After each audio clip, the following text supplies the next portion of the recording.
Hey everyone, this is Zenia here from Alexa Real Estate, and I am in one of our 2-bedroom units in Glengarry. This is a lovely little unit. We've actually been managing this property now for over 10 years, and the tenants that we have selected have actually kept it in a really good condition. I love this property. It's absolutely gorgeous. It's an upstairs unit. You can see on the stove there's a little bit of wear and tear on the property. There's a few little gaps in the floorboards over there, but overall it is in very, very good condition for the age of the property and how many sets of tenants we've had in there. This is the bathroom, which has been updated at some stage. But what I want to show you, this is one of the bedrooms here. What I want to show you is this bedroom here. So the tenants have actually cleaned it really well. What I wanted to show you is this. So this had occurred years ago on the property. Some tenant actually decided to iron something on this carpet, and we've been recording it in the ingoing inspections ever since. The carpet itself is otherwise in actually, it's in okay condition for the age of the property. So what I wanted to talk about was what happens when a tenant actually does this. So the law says that the landlord has actually very little chance of getting the entire carpet cost replaced. The way that it works is that we quote to replace the entire carpet, and then there is a compensation worked out for the landlord.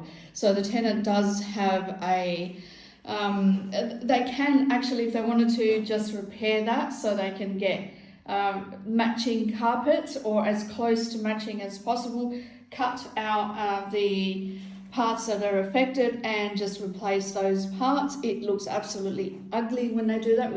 I would prefer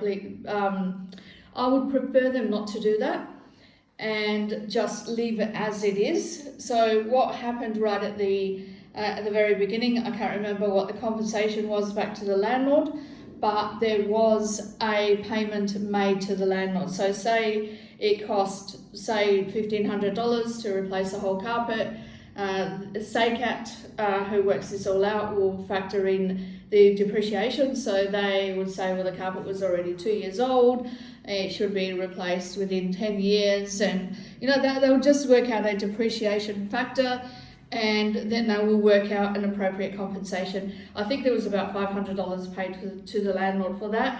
Now, the landlord could have put that $500 towards replacing the whole carpet. They may do that within the next tenancy or so. They may do that. The carpet is actually in reasonable condition anyway. We can probably go another tenancy, but that has already been paid for by the tenant who did that. So from here on, we actually snap that in photos at an ingoing inspection so that we have a condition report with that in there, so we know that the tenant who has just vacated and actually cleaned this property really, really well. So it's the rest of the property is actually pretty much done perfect in terms of cleaning.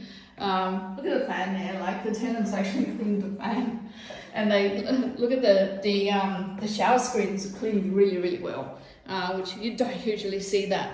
So they've done a really good job. We know that they didn't cause the carpet burn. We know that was done from tenants ages ago. So that's already been paid for. We know that they're not responsible.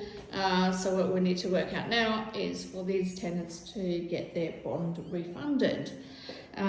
Yes, if you have any properties or would like to ask me any questions, property related questions, my phone number is 0412 437 582, or email me zenia@alexarealestate.com.au. That's XENIA at Alexa, ALEXA, realestate.com.au, and I look forward to hearing from you.